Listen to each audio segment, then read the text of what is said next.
Hello, everyone. Welcome to another episode of Decided Heart Conversations. And I got googly feelings. I am like more than thrilled to have Monica Jayne with us. She owns Unabashed Badassery, and she is a mentor, a coach, a speaker, a thought leader. Is it Permissionary? I listened to previous talks, and she's changed my world, rocked my world already. And she's going to awaken us to understanding or owning our unique erotic language and how that directly deals with being our authentic self. And I have just a quick story, Monica Jayne, because thank you for being with us. Hillary and I'm a little nervous because Hillary and I were doing a hike and somehow got into this topic about, we both have been married to our partners for a very, very long time. I married my high school sweetheart, only partner I've ever had. And when it came down to sex, what we wanted, how we communicated, we both were stumbled. We couldn't even say some of the words that we wanted to say, Hillary, right? We were laughing at each other like, how can we not have a conversation about this with one another? Right, exactly. Like we're back in middle school. and then in the middle of that conversation, I got frustrated. I think we shared this frustration. Why? What happened to us? Right. So anyway, we thought we need help. We need help. I know many of us need help out here in the world. So Monica Jayne, thank you so much for being with us. Well, I love what we're doing here today because Decided Heart Conversations is all about the fact that we're in control. We have ownership. We can make a decision, and making a decision about your sexuality and how you own that it shouldn't be over here. It's a part of who we are. So Monica Jayne, what was your Decided Heart moment that brought you into being involved in this space and really helping others work through it? She giggles. Well, it's like, which one? I think I'll speak to probably the most pivotal moment. My mom was diagnosed of cancer in 2010, and I was her primary caregiver for 13 months. And she did go into remission, which was unheard of for stage 4 ovarian cancer. And then it came back. And they let us know that she didn't have long to live. And they said 60 to 90 days. And then all of a sudden, like 3 days later, it was apparent that her systems were shutting down and it was time. And so we kind of scrambled to start asking her the questions and recording, how did you know dad was the one? What does it take to be a good partner, a good wife, a good mom? What would you want the world to know? What's your favorite color? All of the things we wanted to have, on record. And I realized I was 28 at the time. So this was 10 years ago. And I realized that I needed some questions answered about my own sexuality and eroticism, that my mom was going to die. And if I didn't ask her at 28, I would have a lot of years to live wondering. Well, background, my mom grew up Catholic. I grew up Catholic. By that time, they had been through like Seventh-day Adventist and like a Calvary Chapel and a few different more open Christian organizations, and just were really steeped in that. And so we had never talked about sex. And her systems are shutting down and she's on her deathbed. And I'm freaking out as a 28-year-old, not going to have my mommy anymore. And should I ask her or should I not? I don't want to mess with her dignity because she was already having a hard time not being able to like get up and go to the bathroom herself and, embarrassed by that. So I decided that I could ask the question, and if she said no, then I at least knew that I asked. But to spend the rest of my life wondering what would have happened if I had asked felt like too much suffering for me. And so that right there in and of itself is like a lesson in personal responsibility, boundaries, and consent, and trusting another person to take care of themselves. And so I asked, and she took a deep breath and kind of looked around the room and looked back at me.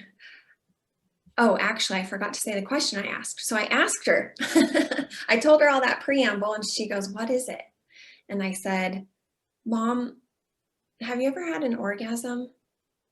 And then the deep breaths and the look around the room. And she goes, I don't know. And I don't know what I did, but I know what I said. I said, what do you mean you don't know? Because I wanted her to answer the mystery of my, at that point in time, 10 years of penetrative sexual experiences and 14 years of fooling around. And that was the first and only conversation we ever had about sex. And it ended with her saying, if I had it to do over again, I would be more open and adventurous sexually. And so that right there was permission from my mom, which took about 2 years for me to finally give permission to myself and stop hiding like this and hiding behind books and reading stuff online and trying to figure it all out myself. And in 2 years from that moment, I started reaching out to mentors and practitioners of sexuality, eroticism, and pleasure. And here I am today helping people do the same. So first, I have to say I'm so sorry for your loss. It is losing a mom. I can't imagine. We need our moms, and yet there are these secrets that you are so courageous to ask the question to begin with, because I don't know that everybody would really feel courageous enough to ask that, because there is something in our heads, and I was writing down notes as you were saying it, the consent, the trust, the dignity, all of those words, they're so big, and where the boundaries are with that. But specifically, something that's sticking out to me, when you talk about permission, she gave you permission in some sense. Why do we feel like we need permission, Monica Jayne? Like what, for real though, like what is that? Yeah, I'm laughing in reverence, not irreverence to the question. It's like a sweet laughter, because our eroticism comes from the deepest place within us. It comes from our innocence. And it comes from a place of not knowing. It comes from a place of curiosity and wonder. True, authentic eroticism. Now, we know all the ways that it's supposed to go. We have been told by our girlfriends, we've been told by TV, we've been told by our male friends, we've been told by music videos, all the ways that it's supposed to go. And then we get not permission. We get the opposite of permission, the opposite of allow this erotic innocence, wonder, and curiosity to flow and discover who you are. Don't do that. Don't be erotic. Don't be turned on. Don't have arousal. Oh, but by the way, if you do, it needs to look like this, and it's going to be perfect. You're not going to have a hard time getting each other's clothes off. You're not going to have a hard time getting each other off, because that is how it goes in everything that we see. And it's so confusing. And so like what we receive mostly from society, culture, religion, and family, I call that SCARF, society S, culture C, religion R, F, family, SCARF. It's this, as we're growing up, we wrap around our necks this like cozy scarf of, ooh, if I behave this way, if I do this, if I do that, I'm going to be safe and warm and accepted. And I'm being given permission to not wear promiscuous clothing. I'm given permission to not sleep with lots of people. I'm given permission to not, and there's all of these nots. And so it's like, don't be this way, don't be that way, don't be this, be pleasing, be a martyr, be this, be that. And once we become adults and we don't have to depend on surviving under all of those prescriptions that were given, and we can make our own life, we were never given, most of us were never given permission to discover who we are naturally and to not subscribe to the way sex goes, the way making out goes, the way dating goes, the way everything goes. So I believe we need permission because it doesn't happen growing up. So ultimately, the most important form of permission is not from the outside. It's from you to you.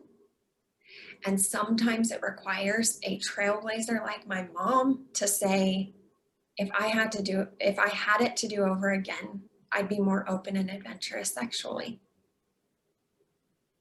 That external permission allowed me to give myself my own. And that's why I call myself a permissionary, because I open these conversations. I open your curiosity. I open your wonder. I hold sacred your innocence so that you can uncover and discover your truths, absent of all of these prescriptions of scarf, which we find out later turns into like a noose on our authenticity, our vulnerability, and us being who we truly are.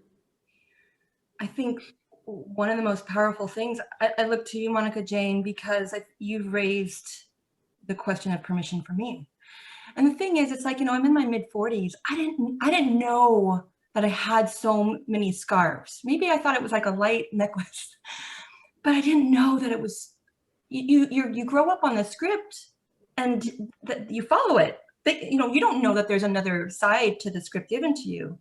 I think about the permissions that my family has given to me, and when I follow it, it feels so good. It feels so right. It's validated, and that becomes my truth. Now, why would I even challenge my truth ever until someone else? I think Hillary and I, our conversations, we kind of shake it up a little. We blur out our own truths, and then we say, "Oh my God, maybe it isn't with a capital T. What's going on there, Hillary? Why are we questioning these things?" And for you, Monica Jayne, the permission to myself, that's the first time I've ever asked myself, given me permission to say, where am I? Even using the word eroticism and erotic, that was just don't even use that word, right? And so it was one of those powerful things, like, I didn't know what I didn't know. And it takes someone like you to help me give the permission to myself. And I want to say I wasn't always this way. The reason why I asked my mom that question is because I hadn't experienced what everyone else was talking about with regard to orgasm and climax. And so it required, we talk about actionable steps on your podcast. And one of the steps that you can take is to put yourself around sex positive community, whether that be one mentor, one human, one person, or an entire community that gives you permission to realize your erotic potential and gives you sex education for pleasure and enjoyment. Here's another reason why we need permission. The sex ed that we get is either everything we weren't told, everything that was like so hush hush. That in and of itself is sex ed. Don't talk about sex. Be uncomfortable about it. Squiggle in your seat and go like this when you're talking about it. And the sex ed that schools offer it, and I want to commend the county that I live in. They did just last year or the year before add consent and boundaries and other conversation. But basically sex ed up until now and currently in most places in the United States anyway, is abstinence and STIs. Don't have sex. If you do, you're going to get these gross things on your genitals. Let us show you pictures of them. Yeah. And then you'll be an outcast to society and so gross and nobody will want anything to do with you. So that's the permission we're given to explore and discover and own and know our eroticism. So surround yourself with sex positive community that gives you permission to realize your erotic potential and gives you sex education for pleasure and enjoyment. Okay, so I have to ask, how do we even find that? Right? Like I'm sitting here and I'm like, I don't know. I mean, I've heard rumors about like purple rocks in your front yard, or like, you know, giving the signal to people. I don't know. But like, how do you start? Mhm. That's a really good question. It's very important that when you start, you find safer communities. And I don't say safe because it's in the culture now to stop saying safe communities, because you can't guarantee safety. And what's safe for each of you might be different than what's safe for me. And so safer space communities that talk about boundaries and consent and confidentiality, and set what's called a container for this conversation. Basically, it's like, here's the code of conduct or the container that we create to hold your erotic innocence. And so you really want to make sure that you're finding spaces that are that way. Honestly, I felt the same way, Hillary, like, where is this? And the first container that I found, I thought it was like the only one. And so I stayed codependent on that for the first 5 years of my exploration in this. And then I realized, oh my gosh, there's so many communities. And it is, I don't want to like scare people away from finding communities, but at the same time, I feel like it's my duty to say, yeah, power dynamics is real in sex and sexuality. And they play out so easily because we become drunk with chemicals that are released when we are in pleasure or enjoyment or excitement. And I'm not saying like you have to go have orgies. You're in a class learning about pleasure, and we like do a closed eye meditation. You're gonna get that chemistry moving in your head, and then you become more open, and you can say yes to things that are actually a no for you. And then you have consent, regret, or shame afterward. And so you really want to make sure you're coming to someone like me that is aware of all of these things, so that I can do my due diligence to keep you safer from these sort of situations. And so, I mean, it depends on the type of community that you want. Like if you want to, explore and have, hands-on stuff, then you need to look for those kind of communities. If you're looking for an educational community to take it back to your own home, you go to those. And I hesitate to like name any specifically, so it might be frustrating for you that I'm being like general, but I don't really endorse any other than the one that I'm currently involved in. And certain modalities have been under scrutiny big time, especially since the Me Too movement started, and like the tantric community especially. And there just have been so many reveals of power dynamics and taking advantage. And so do be careful. But for instance, I can invite you into my community, and that actually brings us to another actionable step. So would you like to do that? Yes. Yeah. Okay, Go ahead and cool. actionable. Yeah. What did you say? Yeah. Next actionable step. I'd love to. Yes. Okay, awesome. So the one of the top steps, I don't know if it's like the first step to owning your eroticism, is to know your own body. And what I mean by that is, like I said, we're all told like how sexuality goes.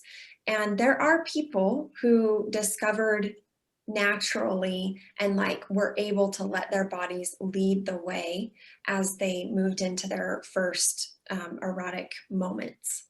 I was not one of those. I was told by my best friend, you start making out, and then he's gonna like start putting his hands inside of your shirt, and then he's gonna touch your boobs, and then they'll start, like you'll start feeling things happening in your pants, and then he's gonna, bring his hands down and undo your pants, and then he'll start touching you there. And then, so I had like this play-by-play. And instead of, discovering it naturally and finding out what was delicious for me, I just like went through all the prescribed moments. Mm. And the thing is, I'm talking about this like as if it's the first time only, like the first times. When I allow myself to be in a space of not knowing anything, and as a sex coach, that's kind of like a tall order for me. But when I drop all of the things that I know and how I know things are supposed to go, like different techniques or ways of being together, if we're practicing a tantric practice or if we're practicing a BDSM practice or something, you know, just letting all that go and letting the organic nature of our erotic intelligence meet each other, we discover things. You can discover things every single time you're with a partner, just as I do when I stop knowing all the things. So back to knowing your body. It wasn't until I found this modality that I accepted my personal flavor of eroticism, how my body's wired to receive pleasure. Because what would happen is I would be in relationships for longer term, like serial monogamy, like one after the other. And I would have fun sexuality for the first 3 months to like 9 months. And then it would turn sexless for the rest of the 2 to 5 year relationships. And what I found out is the way that I'm wired for turn on and arousal and pleasure is that I am what's called a shapeshifter, which means I can be a chameleon and match anybody's eroticism that I'm with. However, if I'm only doing that and not honoring what I need and asking for that and getting that, I shut off. So have any of you who are listening or either of you here now, just all of a sudden not been interested? Like things are going fine and then all of a sudden your libido's gone. You don't want anything to do with it. It's not pleasing. Your biochemistry isn't working. Like you're not lubricating, you're not engorging. You're just like, I'm broken. What happened? Well, it's abrupt for me. It'll just be like abrupt. And then I would kind of think about like, oh, maybe I'm just stressed or it's something emotional. I don't know. And then I walk away from the whole thing, like not figuring it out what that button was. I just kind of blamed it on some kind of external factor and I walked away and I was like, well, we'll try again, in the future. Yeah. And days, weeks, months, and years go by in long-term relationships of giving up on intimacy. And basically it's like the love languages. Are you familiar with the love languages? If you're not loved in the language that, like if I like acts of service, but you're always giving me words of affirmation, they'll be nice, but I don't receive love through words of affirmation. I need you to do things for me to know that I'm loved. So just like that with eroticism, if you, so I was following what you see on TV, which is called sexual or sensual. There's a couple of things that you see in movies. The sensual arousal type is like romance, candlelight dinners, swans in the lake, going on a cute boat ride and being serenaded and stuff like this. These are things that feed and nourish the sensual eroticism. And then and then all of a sudden it's like they get into the bedroom and it's like rip each other's clothes off and go for it. And that is sexual. And so I said that I'm a shapeshifter. So there's 4 other ones beside the shapeshifter. We said sexual, sensual. Well, what about these other 2? Because all that's represented in media are these 2.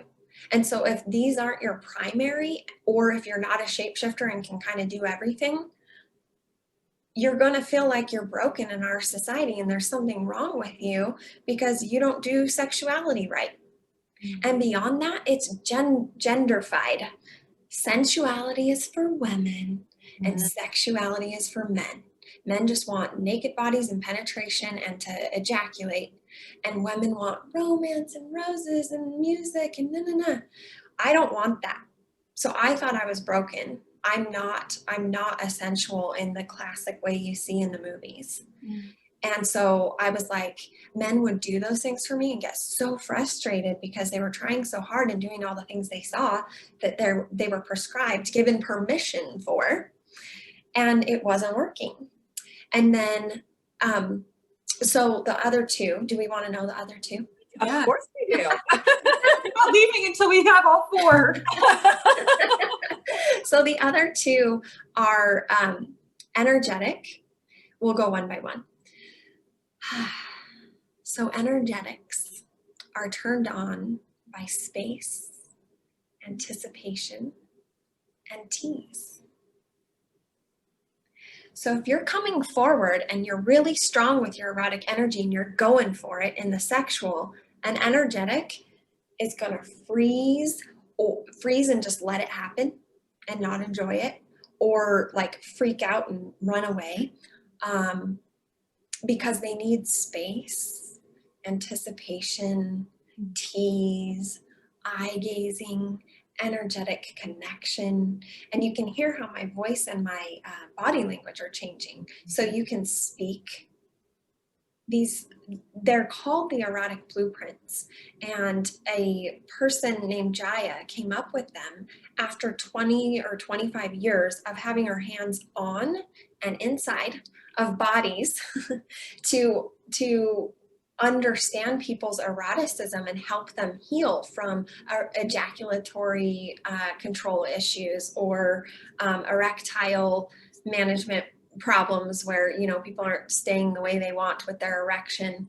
And notice my vocabulary there. I'm not saying erectile dysfunction, because again, our words are so important. And if I'm telling you you're dysfunctional, what is that going to do? But erectile management issues or erectile management opportunities. So anyway, she had her hands on and in all of these bodies for 20 or 25 years, and then started realizing there's these trends. Not every human, not every vulva-bodied person, vulva, if you don't know, is the outside of your vagina area. Not every vulva-bodied person who lost their libido was there one way to get them in, you know, interested and rejuvenated back into their eroticism. It took different ways for different people.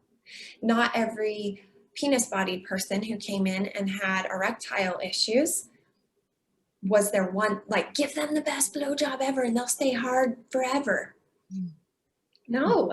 If he's sexual, yes. If he's sensual, no. If he's energetic, no. And so the fourth, well, I guess it's the fifth one by now because we already said shapeshifter. The fifth one is kinky. What do you think of when I say kinky? What comes to mind? Eyes wide shut. That's where I went. Toys and tools. Toys and tools. Oh, that's a good one. Yeah, fun.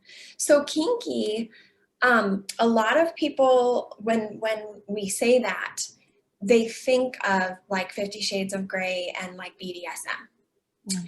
And yes, that could be a turn on for you. But is it a turn on that has taboo? So if people found out that you're into BDSM, would you worry that you would be judged or rejected for it? And is the turn on doing something that if you got caught, it could be, you know, that you're judged by others or rejected by others for doing it?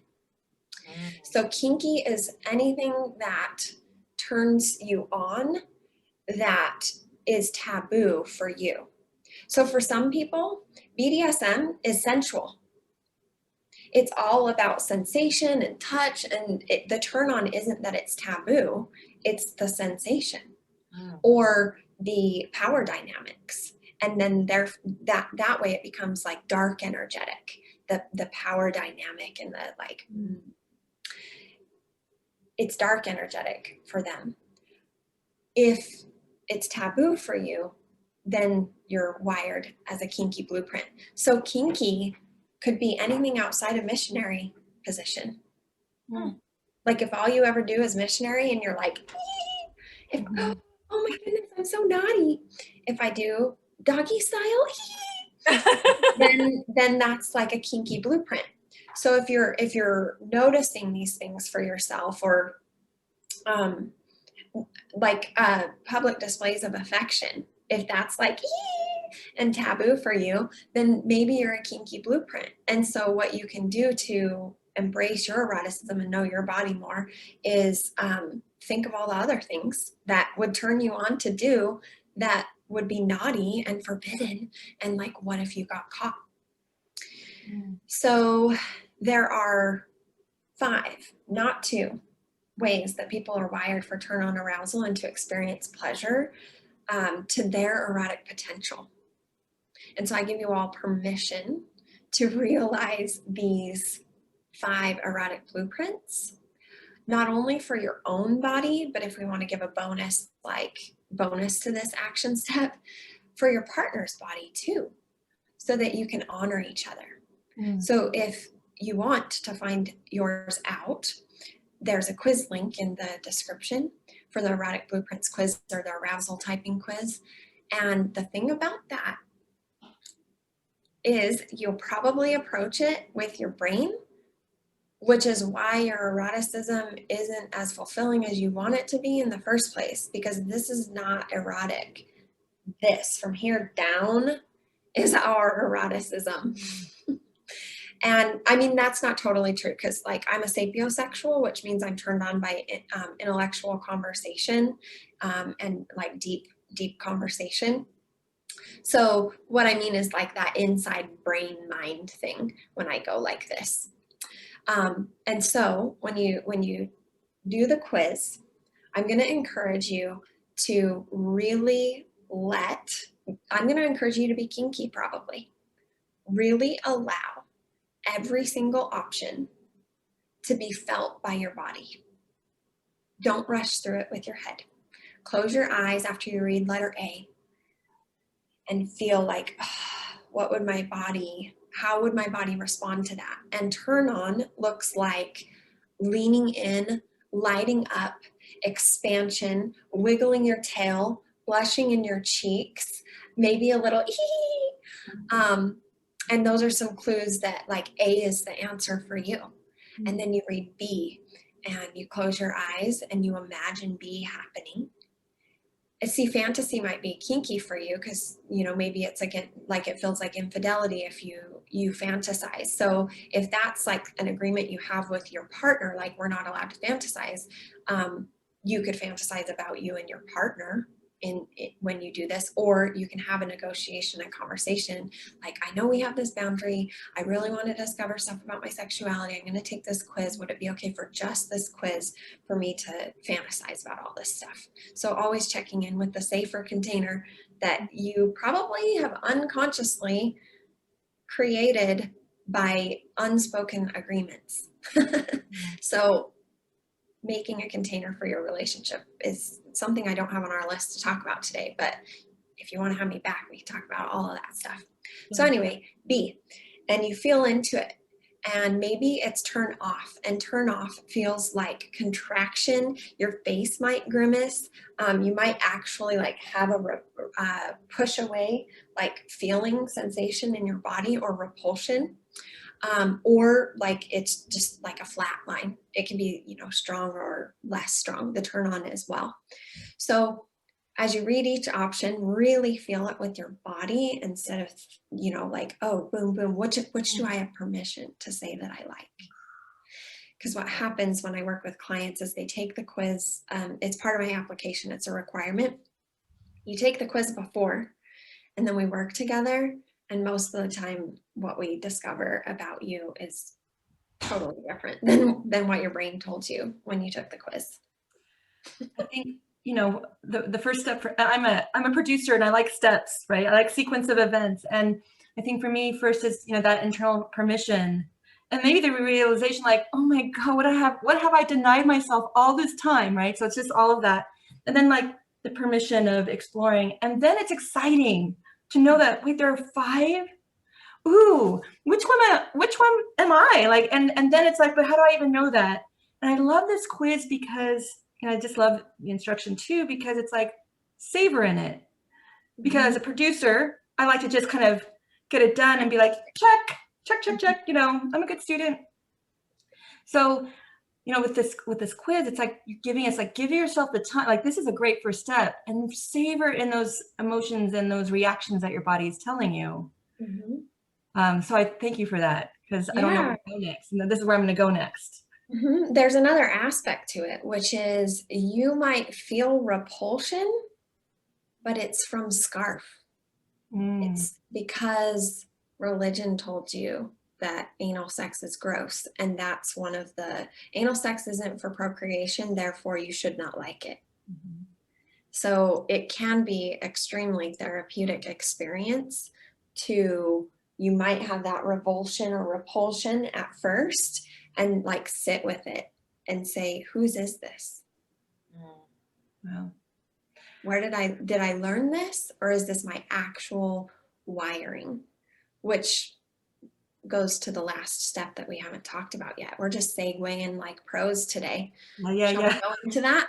Yeah, well, yeah, because I really think that it's so important to, I'm sitting with this, and we definitely need to have you back, because I think the important next step, as you're talking about all of this, you know, I hope people, including myself, you know, go on, get to know yourself better, give yourself permission to do that. How do you have that conversation with your partner is, so I think that, like I said, the next time we have you back, how do you even approach that? Because I think, and this maybe leads into the next thing, our beliefs about what we have, and really checking those out, is the fact that it's almost like there's a defensiveness in that we're doing something, if we bring it up, if we're not currently happy, if there's something wrong with us, or there's something wrong with our partner, or we're going to upset someone, or there's all of these beliefs and these feelings tied up in, I feel like shame is the word that keeps coming to me. You know, you're ashamed, I'm not good enough, I'm not this enough, I'm not, instead of owning it. I remember one time hearing someone say, you know, you are responsible for your own orgasm. And I remember going like, wait, I thought it was the other person's, hold on. So does that sort of segue us into what you were going to be talking about next? Yeah, definitely. All of the beliefs. I don't know why I'm so giggly today, because it might sound irreverent, because I'm like laughing about shame, which is not, you know, like when you're feeling it, it doesn't feel good to have somebody laugh at you about it. But I'm not laughing at you. I promise. It's reverent, jubilant joy of your discovery that, like, wait, is this shame? And the reason why, right? There's another, I'm sorry, I didn't mean to interrupt you. I'm like, every time you're doing that, I actually see the tenderness of like, oh, there's a better place for you. Like that's how I'm taking it as you do it. So sorry. Yeah. And I think it comes from being on the other side. And yes, and I'm not completely on the other side. I still have shame. My business is Unabashed Badassery, because I didn't want to say unashamed. Like, why put the word that we're not being in the title? So unabashed is the same thing as unashamed. It's a synonym. And the badassery part is, because of scarf, we believe that it is badass when a person doesn't do these things and instead just bees themselves. Is bees a word? They just be themselves. And they are unabashed and a badass because they're making their own rules. And so one of my company brand values is conscious rebellion. It's not about like saying, screw everybody, and being disrespectful. It's about consciously choosing, becoming conscious, because we robot zombie through life because of Scarf. I robot zombied through the corporate America ladder. I went to college because that's what you do after high school. I bought a home because owning a home is a status symbol that you're successful. I bought new cars because that, again, means I'm successful, all because of Scarf. I didn't want that 3-car garage, 3-bedroom with a den, great room plan home. I didn't want that, but robot zombie Monica Jayne wanted it. Go to Monica Jayne, it's with a Y, Jayne, monicajayne.com/about, and scroll down a little bit until you come to this like really funny picture of me in the midst of my corporate America career when I was a real estate agent. And then look at me now. And it is like this most stark example of unconscious living. And so shame is created by Scarf telling you you're not good enough and everything that's wrong with you. Society, through the media, tells us that if we have a pimple, there's something wrong with us and we should hide our face or cover it up. And then we feel ashamed. Like I got one right here a few days ago and I was like, oh my gosh, I'm doing a video podcast. I can't have a zit hanging off my lip. People are going to be watching me talk. And then I was like, that's Scarf. I'm okay if I have a zit. I'm a human. My period's coming and zits happen when that's the case. So look at my zit, which you can't really see because of my lipstick, but so I am conscious now more often than definitely before. More often than not, I become conscious. Like I like things that are considered little girl things. And by the way, I'm genderqueer and I go by they, them, and she, her pronouns. And little girl things is a bunch of bull crap that we could have an episode on gender and really blow people's paradigms. And I feel like I have to hide it. I'm looking over like, here's my little unicorn and here's my cute little sign that I have sitting on my desk. It says dream big. And I just have shame about people knowing. And I also have like clothing items and I already look young. I'm 38 and it's always been a thing for me to seem reputable enough or credible enough because I look so young. It's like, what does she know about relationships and sexuality? She's 22. And so then I like little girl looking things. I like to wear them. And then I criticize and shame myself for it. Like, what are you doing to yourself? You can't have a career. They won't take you seriously. I just made a post about this on my Facebook page if people want to read it. It's a picture of all of those things. So Scarf strangles us with shame because it tells us all of the ways to be acceptable. And if you are not that naturally and you let yourself be consciously aware of that, because our social nervous system tells us we must belong or we die, which used to be very true and it still is, but not to the same like physical degree that it used to be. We're like, I have to belong. And so we shame ourselves into submission. So thank you for bringing up shame. It is like the #1 theme with clients, with themselves, between each other as couples, and like even unconsciously speaking to their children and creating shame for their children, and they don't even realize it. So that's what I wanted. Oh, I'm sorry, Monica Jayne. I wanted to share that I think because of this exact conversation, the responsibility that I have as a parent, as an adult raising a young person, and following the script to me. Don't see it, don't hear it, close your eyes, you know, like you can't watch these things, you can't see these things, everything's just taboo. It was so abrupt now how I watch shows or, you know, media with my child. And I'm consciously taking the courage to say, she can see, she can listen, I'm right here. And then, okay, drastic, we're watching Jane the Virgin together. And my daughter's 12. And the prior me would be like, oh no, you cannot watch. Don't. There's just too much content there that I'm not ready to explain. It's tough. Our experience, like this whole season or episode, it's like 100 episodes, is such it's just such a great platform for my daughter and I. And then I paused it. This was like last week, and I looked at her and I said, I want to ask for you, what do you think? What is it to you? Is sex good or bad?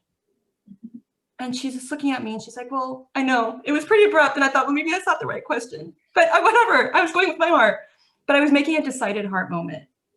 I said, just with what you know, how do you see sex? And so we got into this great conversation. And then I was reflecting, like, I felt like I have shadowed you a lot, where I ask you to close your eyes and don't hear and don't see. And I just want to make sure that I'm giving you, that permission to look at sexuality and your identity. So it was all of it. And what an amazing outlet and open door to this path that we can walk along together.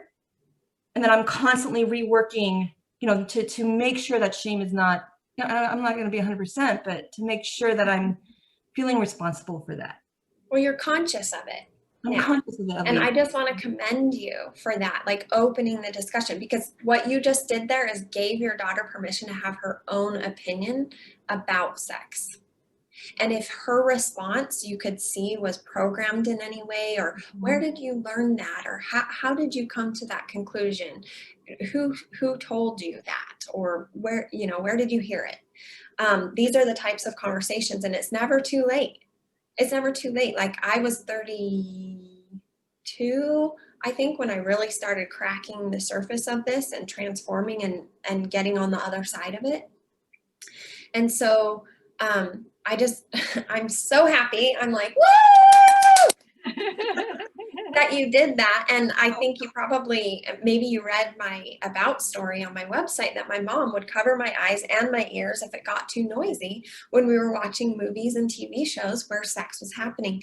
So what that wired my body to do was turn on immediately. Like, turn on an arousal is dangerous. It makes my mom uncomfortable. It's not safe. Stop. And that's what was happening when I was having penetrative or sexual experiences and not experiencing my orgasm. My brain, my body physiologically was doing all the contractions and all of the things. And then my brain wouldn't let me acknowledge it. It wasn't translating it. So I got onto the other side of that, where my brain now lets me feel what's happening in my body. That's how strong these powers of SCARF suggestion, like, you're the F in there. So you can give positive prescriptions and prescriptions that allow people to understand themselves and think for themselves, or you can tell them, indoctrinate them in the way things are. And so becoming aware of all the ways that you've been indoctrinated into this is the way it is, and you haven't let your erotic innocence, your eros, your life force, your vitality meet life and decide for yourself. So that is the last actionable step, is becoming conscious of the unconscious beliefs you have about sex, sex acts, intimacy, eroticism, sexuality, and then healing these once you're aware. And I actually have a process called Authentic Evolution. And that's in the links as well. And we're giving your listeners 15% off with the code. And Authentic Evolution is a 7-step process that I came to after 20 years of doing this kind of work. And Authentic Evolution is for all areas of life, not just your sexuality. But having listened to this episode, and if you're inspired to do Authentic Evolution, I would invite you to look at, what did SCARF teach you about sex, sex acts, sexuality, intimacy, eroticism, and all of these things. And it takes you through these 7 very specific and handheld steps to come. You start by looking back to move forward. So you look back at SCARF, all the things you were taught, and the final step is putting to action your new beliefs, your conscious subscriptions, your conscious beliefs. Because I believe that the number one reason why we don't have what we want is because we don't know. Mm-hmm. And all the noise of SCARF makes it very difficult. So this 15% off $97. So it's a very inexpensive step to change your life dramatically. Mm-hmm. And if you want to come into culture and community and sex positivity, they didn't teach me that. Playhouse, I love the name. They didn't teach me that. Playhouse is available for enrollment, and we go through I've got a lot of 14 areas of mastery in your life, and one of them is evolutionary sexuality. Oh. And then other ones are consent and boundaries, communication, conflict resolution, creating safety in relationships. There's a whole list on the link. It'll say what you'll learn, and there's 14 boxes with descriptions of each of these areas of mastery. Mm-hmm. And I'd be happy to provide you the safer space that you need to continue getting permission and then giving yourself permission, which is the most important part, to realize your erotic potential, to tap into your erotic innocence and allow it to express freely, absent of the SCARF. I want to thank you so much, Monica Jayne, for joining us and for giving us these resources, because I love how actionable they are. We are going to put them all, the links up. We're going to tell all our listeners about it because it is so powerful. Are we fully ourselves if we haven't owned this part of ourselves, if there's still a part of ourselves that we don't know? So I love that it starts with knowing yourself and that you guide us through that process, through exploring those beliefs and saying, who says? You know, and ultimately finding a community that allows the safety to explore it. So thank you so much. We will have you back. Don't you think, Sonia? Oh my gosh, it's like, it's already over. I know. Yeah. And I know we're back. I just want to, oh, go ahead. I want to say thank you, Hillary, for the reflection that these are actionable and practical for you. I mentioned conscious rebellion is a company value of mine, a core brand value. Practical life skills is another core brand value. And I just want to read what I have there. We don't deliver theory. We deliver practical life skills education you can take action on today. Awesome. Yes. Yes, I love it. You're our vibe, which is what can we do? How can we be decided? And with that, I want to thank our listeners and our viewers for joining another episode of Decided Heart. Both Sonia and I are wishing everybody happy holidays, as well as Monica Jayne. Happy holidays, happy new year. It's going to be a joyful 2021. And don't forget to subscribe on YouTube, Apple Podcasts, and Spotify. We have a few surprises and some great episodes, not to mention having Monica Jayne hopefully join us again in 2021. So let's all make a promise and give ourselves permission to be badasses. That's what I'm saying. 2021, permission to badassery. I love it. Yeah.